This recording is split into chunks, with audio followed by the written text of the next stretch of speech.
Hi, my name is Sanaya Taylor, and I'm interviewing electric vehicle owners to find out how hard it is to own electric vehicles in urban areas. I'm Kristen, Barendregt-Ludwig, and I live in New Haven, Connecticut. I've been an EV owner for 3 years. Well, I'm actually an EV bike owner, and I've owned, it's a U-Buck Hobie 5.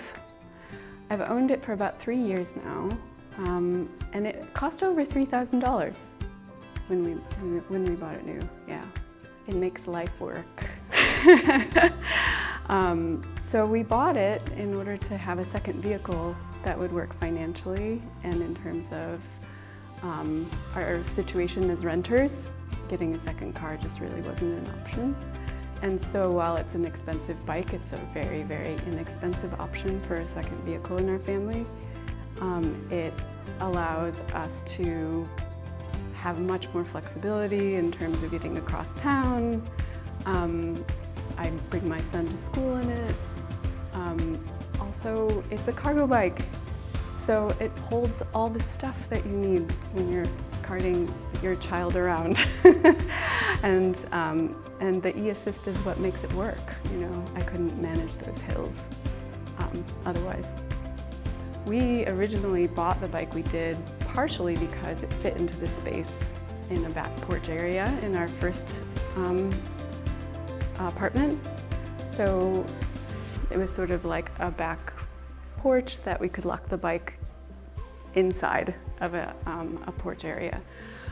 But when we moved, we thought we'd be able to bring it up the basement stairs in our new unit, and very quickly realized we couldn't. So we park it, we have it locked to the fence now in our, just off our parking space in the drive of our building.